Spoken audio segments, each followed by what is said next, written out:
Hi, I'm Sitwant and I'm the creator of Codezle, and welcome to the first video tutorial on the basics of games development. If you follow these video tutorials, you'll build your first game, a penny drop game. You can see it here on screen. It's fairly simple, but it's a good way to start. So if I click the penny, it bounces off some platforms and hopefully lands in the 5, well 3, that's not bad I guess for a first try. You can also hit restart and try again. Alright, let's move that to the side and let's get started. So here we'll cover what you need to download, the basics of the Corona SDK, the Sublime text editor, and writing our first line of code.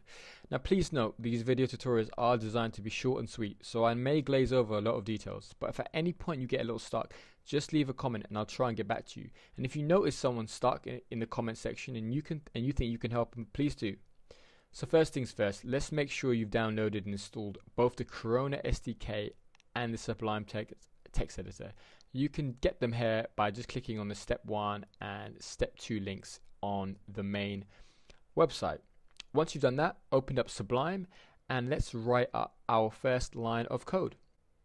Let's type out local platform1 is equal to display dot new rect. I'm going to put in some numbers now, and don't worry too much about what I'm typing out. We'll explain it in a later tutorial and you might be able to guess as well. Okay, so we've got that done now. So what I'm going to do is I'm going to save this file.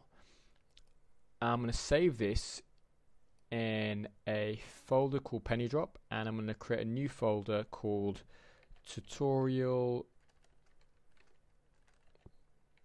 1. And then inside this folder I'm going to save this file as main.lua. This is really important. This file has to be called main and it has to end in .lua. Lua is the language that we're creating it in, and main tells Corona that this file has to be open first.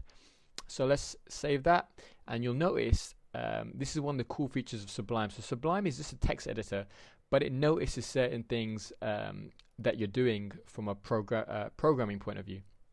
So it's changed the some of these words, so it's easier for us to kind of read and program with.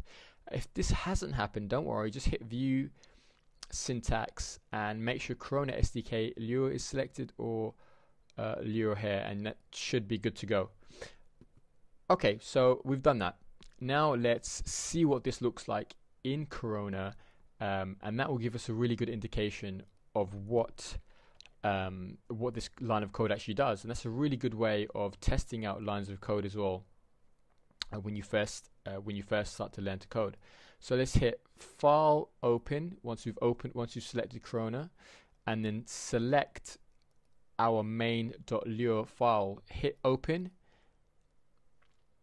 and what you should see is a rectangle on the screen, and that's our first line of code. Now I'm not going to, as I said before, I'm not going to go into the details about what this does, because we'll do that in a later tutorial. What I want to do is just cover a little bit about the Corona SDK. What this does is it allows you to emulate what your code and game would look like on a device.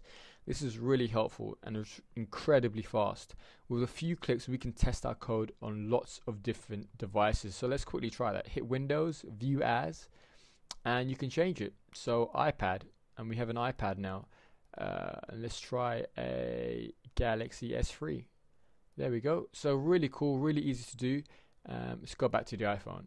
So look, we're going to stop the tutorial here. We've covered quite a bit. You've done your first line of code.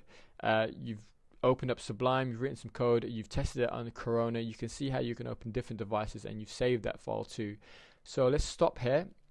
Please do comment, like, and subscribe. Tell everyone to download Codezle. The more people that we have using it, the more videos we can produce. And of course, play, code, and grow.